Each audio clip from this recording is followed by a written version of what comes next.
ng approval ng commission. Pero ang gusto lang nating sabihin, kung hindi sila humingi ng exemption, bawal po yun.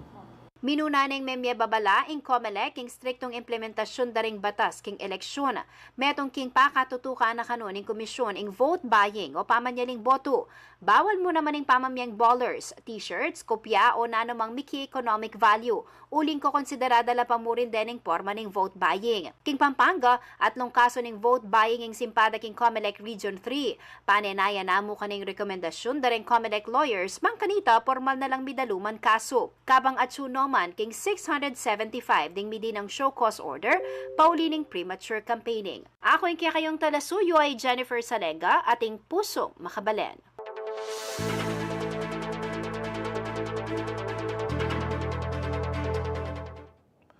Masalese ang pong mapayapa kanuing mumunang aldoning campaign period kareng kandidatong barangay at sangguniang kabataan King Central Luzon, Amera Patinyong Webes, October 19. Agpang King statement ng Police Brigadier General Jose S. Hidalgo Jr.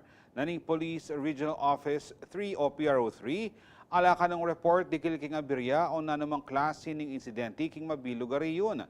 Nasara kanong magbalabalaos pa yung tahimik, ampong payapang kampanya ang king taulingal do naniti, amarapat king October 28 aldoning Sabado. Alala naman kanong dapat pigaganakan ding sa Blang Memalen, uling balaos muraning pamagpatupadra kareng miyaliwang security measures, king paparatang nga eleksyon king October 30, aldo na po ning Lunes. Payabi ka rin ning COMELEC ang pong law enforcement checkpoints o plansita, ating pamagpatupad king gun ban at aliwa pang simulation exercises.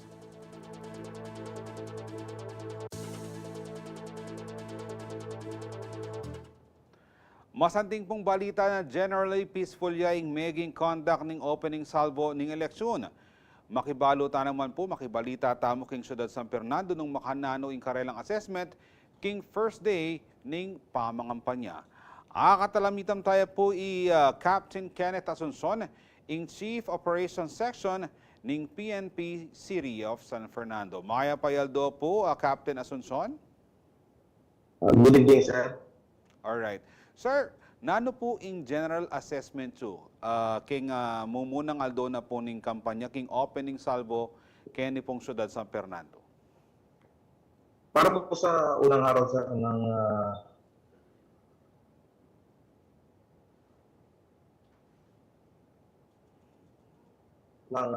campaign period, peaceful naman po ang City of San Fernando. Okay. Sir, wala ho ba kayong nakuhang mga report o mga problema na sa pagsasalubong ng mga kandidato yesterday sa unang araw ng kampanya? So far, sir, wala naman po kaming na-receive ng mga reports o reklamo dito sa PNP regarding po sa mga tumatakbo po natin. Bukod po sa kaunting aberya sa trapiko, yun lang naman po ang naging issue.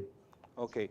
Although alam po natin hindi naman talaga one of your priorities po yung pagmamando sa trapiko.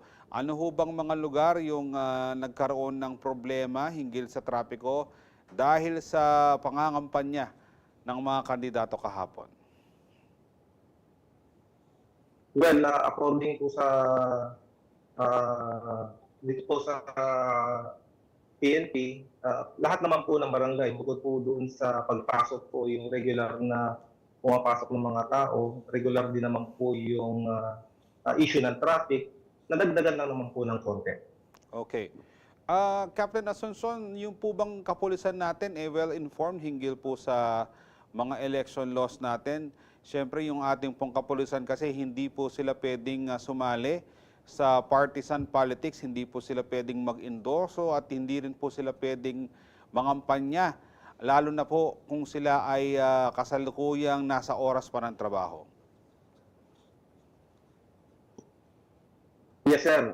According po sa ating COMELEC, they have strictly reminded po yung mga tumatakbo, mga kandidato, as well as nagbigay rin po sila ng lectures sa mga kapulisan natin regarding po sa COMELEC guidelines. Okay. Sir, meron na ho ba kayong deployment plan na nakalaan for this coming election day? Yes, sir, meron na po. Actually, sir, since the start of the election period, araw-araw po yung pag-deploy natin, sir, ng anti-criminality operation, Oplan Sita, and of course, the Comelec checkpoint. Kasama din po natin, sir, ang kapulisan po natin, kasama po yung Comelec, na binubuo po ng 122 effective PNP personnel with 46 na augmented personnel na galing po sa higher headquarters.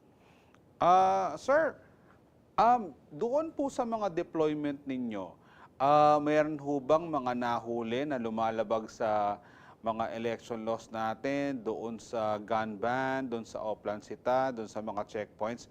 Meron ho ba tayong mga nahuhuli ritong lumalabag sa batas hinggil sa ating halalan?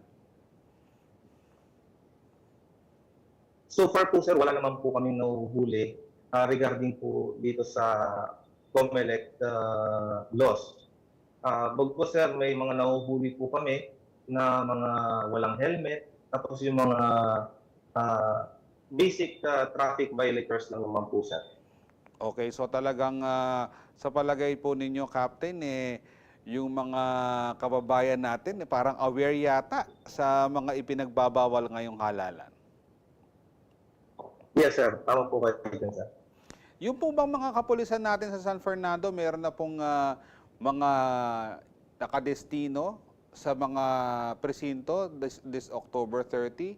Tigi-ilan pong polis kaya sa nakalatag na mga paaralan dito sa San Fernando, sir? Yes, sir. Bali, base po dito sa ating deployment, meron po tigla 2 personnel ang lahat po ng polling precincts natin dito sa San Fernando. Okay. Sir, kung sakaling meron hong mga nais magsumbong at nakikita nilang may mga paglabag na ginagawa yung supporters o yung mismong kandidato, paano ho kaya sila lalapit sa PNP upang makapagsumbong o makapag-report? Yes, sir. Para po sa lahat na reklamo, meron po ang City of San Fernando ng mga compact substations and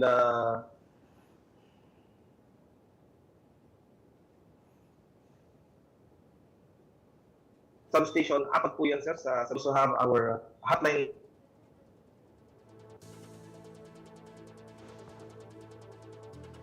numbers 0956-882-5255. Okay. Sir, meron din ho ba kayong Facebook page kung sakasakali na pwedeng makapag-message doon yung ating mga kababayan, mga Fernandino? Yes, sir. Meron din po, sir. San Fernando_operation@yahoo.com. Okay. And panghuli na lamang po, Captain Asuncion, ano ho ang mensahe nyo sa mga Fernandino, sa publiko, hinggil po sa magiging gampanin ninyo sa kampanya hanggang mismong sa araw ng halalan? Go ahead po, Captain.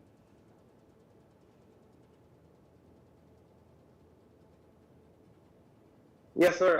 Para sa lahat po ng ating mga kabalin, asahan po ang secure, accurate, free and fair elections sa darating na BST ng gobyerno na tumutulong sa ating lahat. Thank you po. Alright, maraming salamat po, Police Captain Kenneth Asuncion, ang Chief Operations Section Head ng PNP ng City of San Fernando, Pampanga. Magbalik po yung Balen at Balita.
Makatutukay pamurin king balen at balita.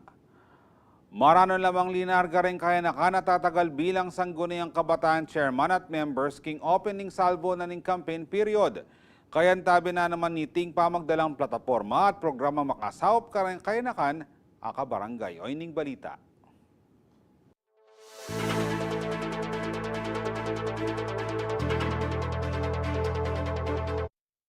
Parti na naman ngayon daratang nga barangay in SK elections rin kaya nakanamagnasang manungkulan bilang sangguniang kabataan chairman at kagawad. Base CAT king Local Government Code of 1991 na mamiya oportunidad karing kaya nakan na maging parti ning local governance king karelang barangay. King opening salvo na ning official campaign period na ning barangay in SK elections 2023. Migising la namang maranon atin umpisa ning karelang kampanya reng tatagal SK kareng mialiwang barangay king Ciudad San Fernando. Ini masaya ko po uling may kaya po yung kakatamong campaign period. Ay nga sabi ko po kaya ning atmosphere kaya ni po lugar mi repun tao sasagana la po at masaya la. King gulot na ning masikan jingle at malapias ng atmosphere. Akit mula naman makirungot ring SK candidates alimu kareng kaya nakan nune abe na mo rin ring mga tuwa. Para kareng SK candidates malalama pa manigaral muna mang kanuing karelang giwa para abalo dahing problema at issues na harapan na rin kaya nakan king karelang barangay para ka Rainier Kaslipangan. Pamamiyay oportunidad king edukasyon ing buri ng tutukan. Balo ko po, dakal po makaing makapag-aral din. Buri ko pong sopan king karelang pamag-aral at di na ko pong masaleseng schooling kaya kaming baryo. Inisip na pamo ka nung SK chairman candidate ay Mariel Arsiga ing kayang desisyon na tagal para siguraduan na agyunay mabayat na responsibilidad ating kayang buring solusyonan. Muna ko pong buring i-focus ing disiplina po ang po yung edukasyon. Marakal po kasi may papate-pate dahil etamo po para pares paniniwala. Obra namang karing kaya nakambayong graduate ang dadala ng SK Chairman candidate Jasper Reyes. Lack of works ka rin ba na may graduate. Yan po gawan tamo po, makipag-coordinate tamo kalupak yung Walter Mark, Vista Mall, para ila pong mismo munta kaya kaya katamong baro para mamiya pong obra ka rin kay nakanan ng tiga San Agustin. Magnasano man ring SK candidates na dakal na ring magboto karing kalupad ng kayanakan ngening daratang ay eleksyon. October 30 po, sopan at gawan tayo po ing right tamo para bumoto. Magsabi ko pong mayap na sana po kayang daratang nga eleksyon payapa at iboto tamo po ing kandidatong deserving. Kaya be po Ray Bravo. Ako po, ing kaya kayong talasuyo, Felix Kapati Barrios, ating pusong makabalen.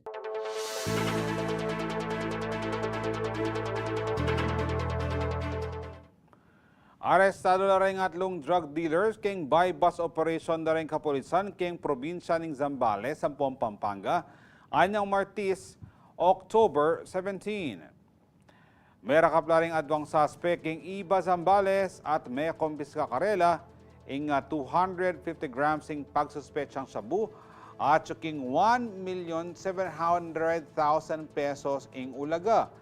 Kabang may aresto mo naman king by bus operation ing meto nga high value target king syudad ding Angeles, probinsya na ning Pampanga. Ikwara king suspect king 55 grams ing pagsuspetsang shabu, magkalagang 374,000 pesos. Miras king maigit 2 million pesos ing alaga na ning akumpiskada ring polis kareng hanggang suspect.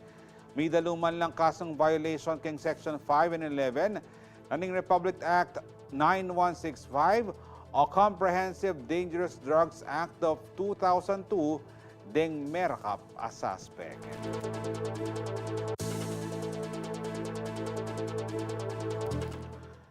Metong kareng paralan da rin kandidato balang eleksyon ing pamangampanya kareng karelang Baluarte. Kaya raklanda lang uuna istong campaign period uli mo kanud dakala supporters kareng lugal na reni. Paganakana naman ning metong nga eksperto kailangan niyang suryang malalam, panigaralang mas malalam ing Baluarte system tamong Pilipino at paniganakan na non-partisan niya mo kanu ing barangay level elections. Ay ning balita.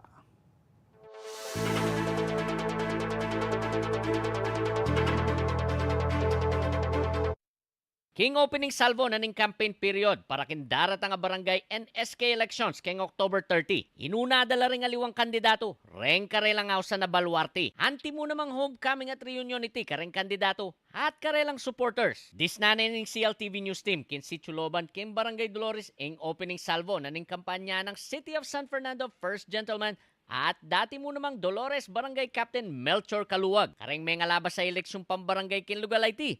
Bubulos ka no ing suporta, kareng Kaluwag. Makanyan mo naman ing merapat king sumangid da kampo ng Barangay Captain Alan Pacho nung nuka rin inuna na naman ing sitio Sampalok. Ketiya ka no mamangat at tala suporta. Kagisnanda na rin Pilipino yung Baluarte system. Mapa national, local o barangay elections man. King explanasyon ng attorney Michael Yusinko, dapat nang milako yung Baluarte system, uling mididinan mong mansyayang eleksyon king makaniting sistema.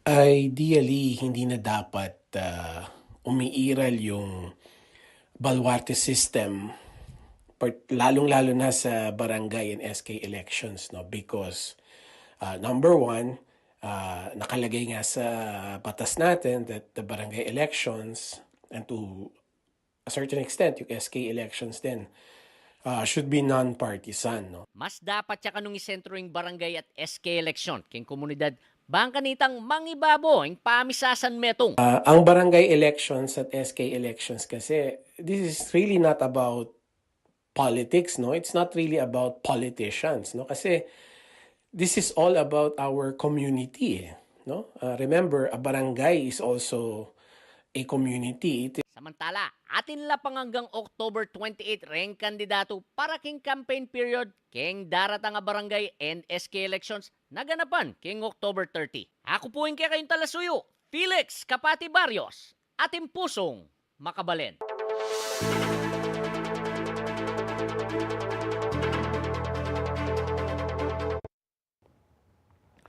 Susulong ng ngeni ng Philippine Dental Association Pampanga Chapter in karelang programang Lingap Agap Dental o ing lingapan, agapan, ing kabulasang dental, lalamning inisyatibong IT al maadapt o mamili lang eskwela ang pong komunidad nung nukarin pabanwayang mikalibreng serbisyong medikal ing PDA kareng anak.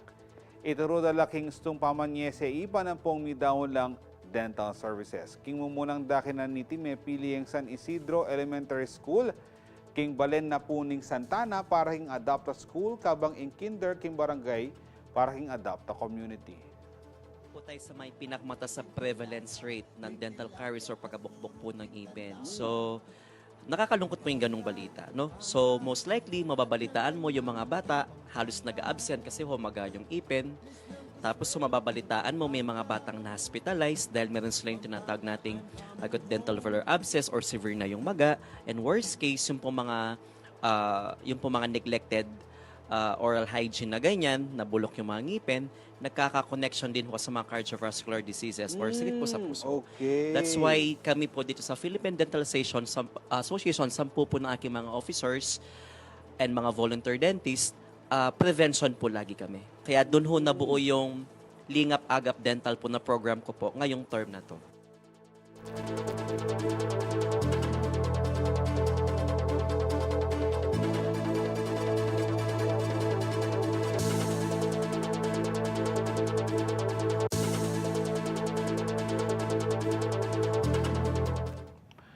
Biglat daning seasonal exhibit ning Kapampangan Pottery, Akuran, King Holy Angel University Center for Kapampangan Studies o HCUCKS, anyang milabas sa Miyerkules, October 18. CKS Museum Curator Alex Castro, ing meni muna king pamagdake karing tinagon king detalye ning kayang exhibit mayakit king lobby ning museo. Agpang kang Robbie Tantingko, Director ning HCUCKS, ating niyang makabang tradisyon ing pottery making da ring Kapampangan. Ana pa, posible ya kanong unique ya ing gagamitang clay uling bukod kayang iba't ya karing ilog ing burak ampong silt na nini. Sasamod da naman ing pyroclastic material ay iba't king Mount Pinatubo. Kayag na naning mini-exhibit ing launching na ning bayong series ing HCUCKS, Poesya at Polosa. Nuno ka rin, kinanta daring mapilang estudyante ring Kapampangan version daring trending songs ngeni. Renny Laura Sofia Bondok, Heather Luis Osera, Beatrice Bajet, at Jean Adriel de la Cruz, kayabi HCU Apple Diap Music Studio Advisor Leonardo Calma. May gali na namang piyesa king Kapampangan ding niyayaliwang local artist, kayabi Kenny Poeta Loriado, Alvin Ignacio, kilala king aw sa Bertong Isponga, yang poet ay Joshua Valencia, at spoken word artist iba't paper soul ay Arlene Salonga. Arlene Salonga po, miyatong niya po karing talapag-obra na ning CLTV 36. Tinagong keng event ing Kapampangan artist ay Doji Aguinaldo ang poreng may piling senior high school students ning HAU. Magpanoneman ng HCUCKS agawan ng regular event ing Poesya at Polosa.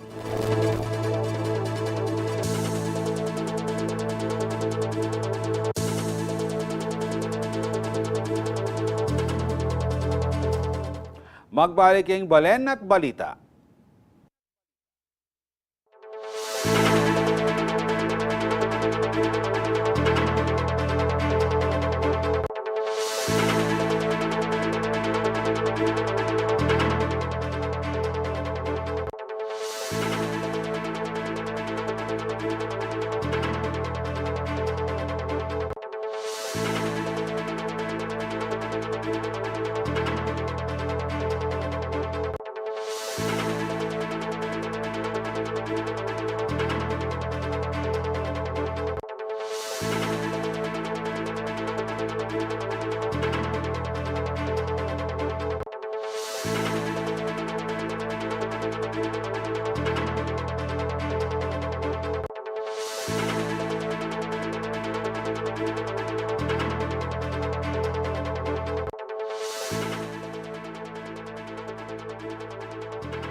Makatutukay pa mo rin king balen at balita. Karingaliwa namang balita kanung suspendido implementasyon na ning Maharlika Investment Fund o MIF law agpang king pamaglino ng President Ferdinand Marcos Jr. inyong Webis October 19. May alarmaya karing presidente karing miyaliwang report sasabing makahold o suspended JT uling metong karing agenda na ing pamagpakilala king MIF king kayang pamagbisita karing miyaliwang bansa. Kaya beketing pamamunta na king Riyadh, Saudi Arabia para tumagon king 2023 ASEAN Gulf Cooperation Council Summit. King explanation ng presidente ing implementing rules and regulations so IRR na muning bitas ing may suspindi.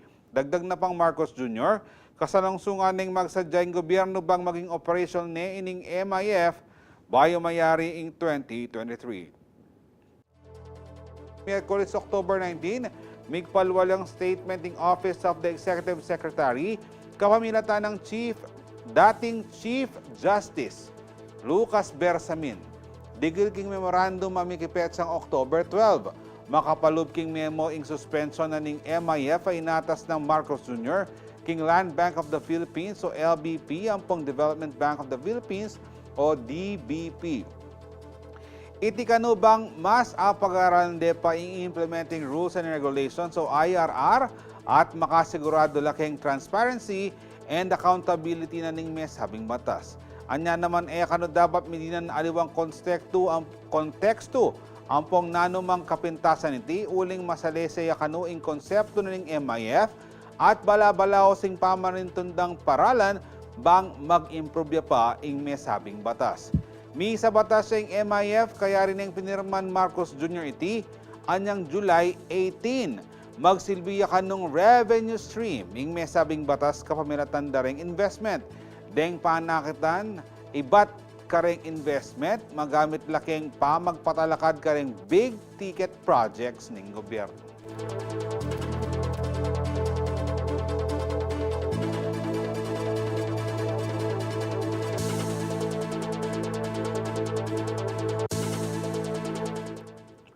May gumpisa na po October 19 ang campaign period kareng aliwang lugar ket Ilagbad Kapampangan. Bayo pamansin laging aldo pakasabit na lareng posters ting mapilang kandidato. Pakibalitan tamo ing maging obserbasyon ning COMELEC king mumunang aldo ning kampanyahan ay ning report.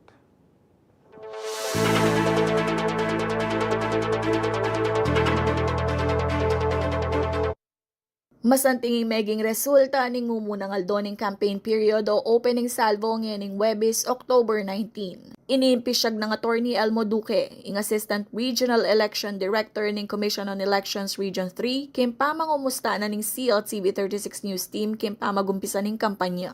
Maganda yung turnout ng ating pagmamanman. Nagsimula tayo sa Bulacan kanina umaga, sa Pampanga, pero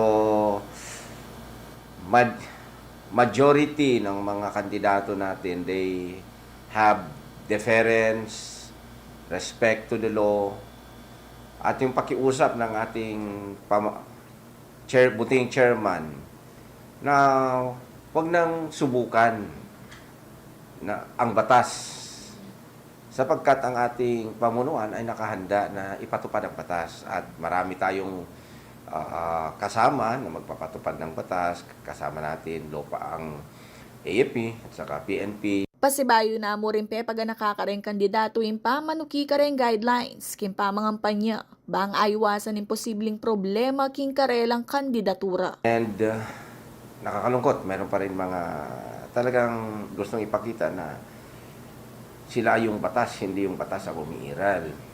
Okay, so naglalagay sila ng mga campaign material sa mga public places or public properties na hindi karapat-dapat kasi meron tayong tinatawag na CPAs or common poster areas for purposes of public properties na pwedeng lugar kung saan magtayo ang isang individual na kandidato ng kanyang mga campaign paraphernalia with a measurement of 2 by 3 feet, not to exceed that. Kaso nga lang, marami naglalagay sa mga waiting shed, sa mga tawag natin dito, mga signages ng daan. Meron tayong kapansin-pansin naman gano'n, mga poste ng kuryente. Bistaman peaceful yung opening salvo, inya mo talagang atin kanong masya sa buntok, karas kim pamanyabit campaign materials. Anti mo maski kanuding prohibited areas, didikitan da kalupa ding eskwela. Gusto natin ipahiwatig na tayo po ay tumalima sa batas.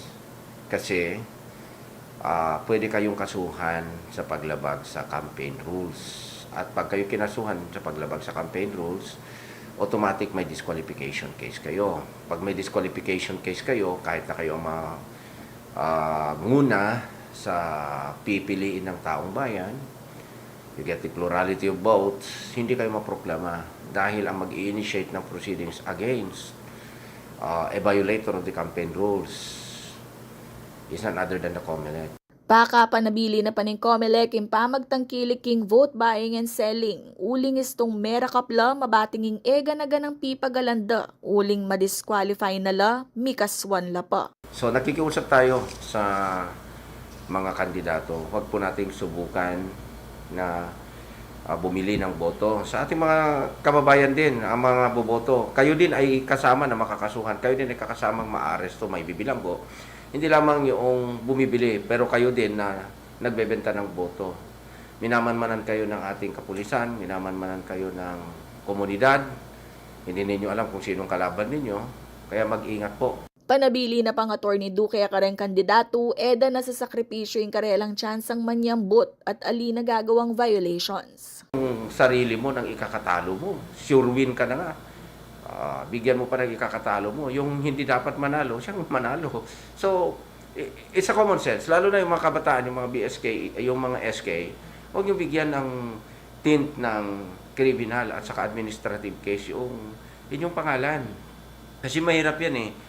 Kayo bumubuo pa lang ng buhay. Ngayon, kung may kaso kayong kriminal, kalaban ninyo ang ahensya ng gobyerno. Lahat ng resources ng gobyerno gagamitin yan.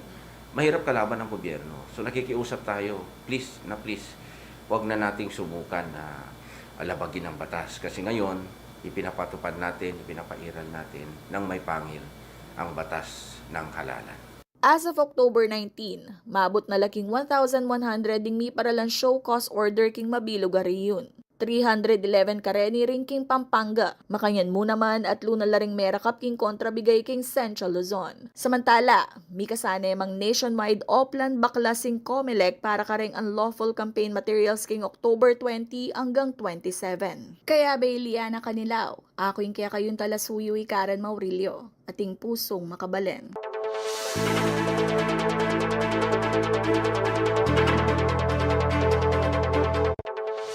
Kareng aliwa pang balita, may bat sa ganyang metong kareng Cities of Legacy. Keng Mabilog Ayato in Clark, Freeport and Special Economic Zone, keng milabas sa 2023 Asia Pacific Series Summit, amerapat keng Brisbane, Australia, anyang October 13.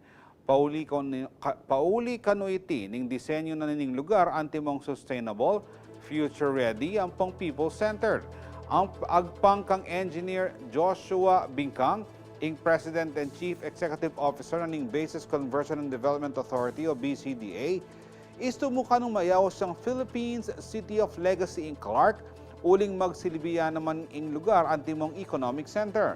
Maragulya kanu sa upiti kareng may aliwang issue keng Metro Manila, ampong urban areas kalupanan ng congestion, unemployment, ampong traffic. Strategic yan naman kanu ing lokasyon na ning Clark, ampong accessible di paunan ning Clark International Airport, ampong ning Subic-Clark Tarlac Expressway o SCTEX. Bukod pa keti, malapit niya na naring makaya-access ng commuter kay North-South Commuter Railway. Samantala, bisaman dakal noring development kay Clark, sinigurado na naman Bingkang, ayatin lang pamuring proyekto ang makasadyang patalakad kay lugar. Kaya be karening Clark Central Business District at suking 1 square kilometer in Clark International Convention Center at suking 0.22 square kilometer at miyaliwa pang affordable housing facilities, transit-oriented developments, ampong digital infrastructure projects.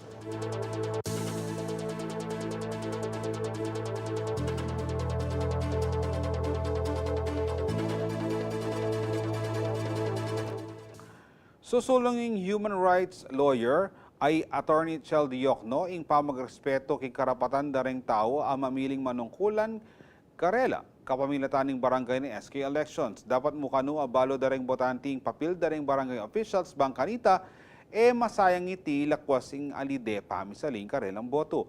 Pakarandaman po ing aliwa pang amano king report na pong Jennifer Salenga.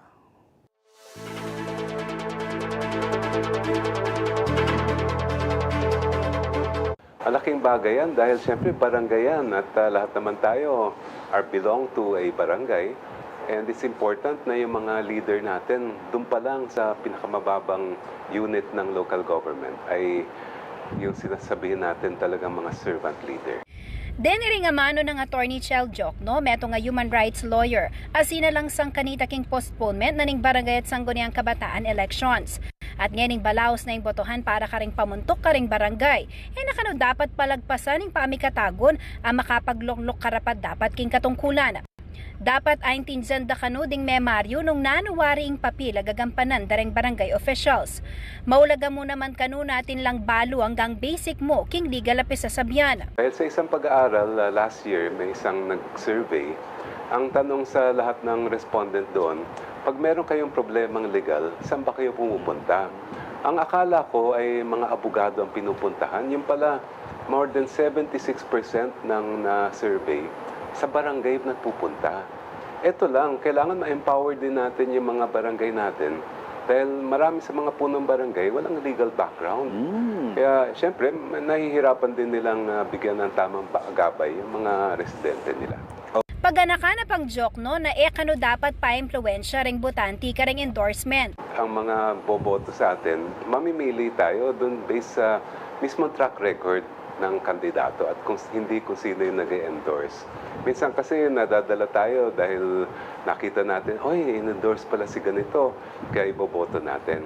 Dapat tingnan natin mismo yung platform at yung nagawa na ng mga kandidato natin. Number 1 kano ka rin dapat tatangkilikan ding kandidatong manyaling boto. Sagrado ya kano yung boto niya alayang katumba sa halaga. Pega na kana ng mga attorney Jokno ang responsibilidad ding memalen. Natalo mo naman ka ring batas sa patupad ngening eleksyon. Anti mo ang liquor at ganpan. At nung nino maning sumambot king daratang nga BSK elections, higit kanong dapat mas magbante ang publiko bang kanita at ang kaping serbisyong dapat miras karelo. So, babantayin natin pagkasama sa tungkulin natin bilang mamamayan na i-call out natin ang mga opisyal natin kung may makita tayong ginagawa nila na hindi maayos o hindi naaayon sa batas. Good governance starts at the local level.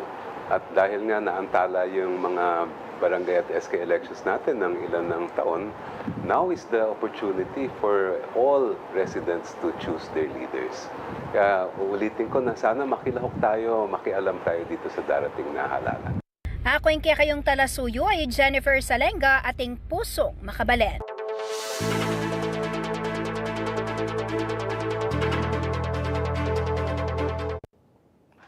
Nagtipon-tipon ng ilang volunteer sa second meal packing event na idinaos sa Laos Group Event Center nitong Biyernes, October 20. Ito'y pinangunahan ng Ayala Multipurpose Cooperative, katuwang ang Laos Group of Companies, Rice Against Hunger Philippines at iba pa. Layo nitong makapag-produce ng rice, soy, fortified meals na makapagpapakain sa 900 malnourished children sa ikalawang distrito ng Pampanga. Narito ang report.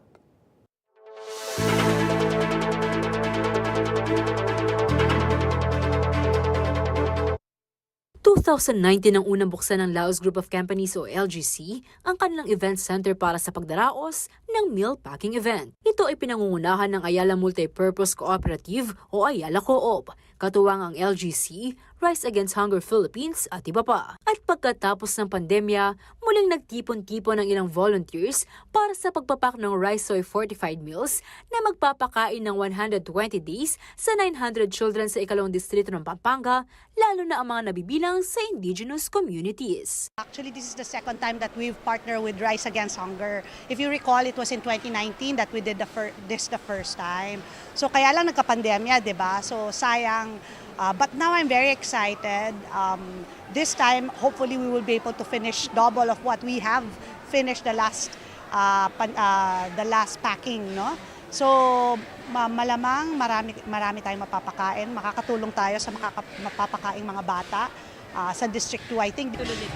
What really matters is we make a contribution, no, dun sa stunting, sa wasting na talagang nararanasan ng ating mga kababayan na hindi dapat. No? Every child should have the opportunity to access nutrition, healthcare services, and the basic needs. So this program is designed to support our local communities here in Pampanga under the 2nd District. Kilala ang LGC, partikular na ang namayapang founder nito na si Ginoong Levy P. Laus pagdating sa pagsusulong ng countryside development at pagpapaigting ng kanilang corporate social responsibilities. Ang Laos Group ay tumutulong dahil this is also part of our corporate social responsibility para ma-reach out yung mga barangays and communities na pwede nating tulungan. So actually ang Laos Group may mga volunteers din tayo, mga empleyado who really willingly wanted to also help in the packing activity. Samantala, patuloy naman ang paghahandog ng tulong ng Ayala Co-op sa Pampanga dahil sa maluwag sa pusong pagtanggap sa kanila ng mga Kapampangan. And Pampanga was always, for some reason, a favorite spot for us to do it. A few months ago, we went to Porac also, but for the children also there for giving them school bags and things like this. So, it's a really very gracious people. Pagkain, paglawin, no? So I think that's why even Laos is always excited to partner with us because we gel. We have the same objective. community service. That's right. Ayon naman sa Rise Against Hunger Philippines, nagiging posible ang pagsugpo sa kagutuman at malnutrisyon dahil sa pagtutulungan ng iba't ibang sektor. Naniniwala kami sa kasabihan, it takes a village to feed a child. No? Hindi lang dapat natin iasa sa gobyerno yung kalusugan ng ating mga kabataan kasi malala na yung estado ng malnutrition at saka ng hunger dito sa ating bansa. Mga 70%, sometimes yung tinatawag na food insecurity. Hindi kahit ng isang sangay lang ng pamahalaan at kailangan natin ang private sector, ang mga NGOs, ang mga faith-based organizations na magtulungan para maibsan yung gutom at matundukan yung malnutrition. Kabilang sa mga benepisyaryo nito ang mga kabataan sa bayan ng Porac, Florida Blanca, Guagua, Santa Rita, Lumao at Sasmuan. Kaya't malaki ang kanilang pasasalamat sa mga tagapagtaguyod ng nasabing programa. Thank Ayala and Laos and Rise Against Hunger for doing this, and especially because they're doing it in my district. So it's a very, very big help. 120 days. 120 days of feeding. Wonderful, wonderful Christmas for the people of the 2nd District. Well, una sa lahat, nagpapasalamat kami sa coordination that is being done between the office of our beloved Congresswoman Gloria Macapagal Arroyo, Laos Group, of course, and Rise Against Hunger Philippines and Ayala Corporate Co-op. Talagang this is a very noble undertaking, and we are so glad to be beneficiaries in the municipalities of Guagua, Lubao, Sasmuan, Florida Blanca, and Santa Rita na maging beneficiary ng project na ito. And of course, we are here to support the project kasi kami ang end user, kaya we are supporting it with all of our hearts. Pagkatapos ng nasabing packing, ang Municipal Social Welfare and Development Office o MSWDO sa bawat bayan ang mangangasiwa sa feeding program para sa mga bata. At pagkalipas ng 120 days, magsasagawa ng evaluation kagaya ng pagtitimbang sa mga benepisyaryo upang masukat ang effectivity ng nasabing programa. Liana Canilaw, CLTV 36 News.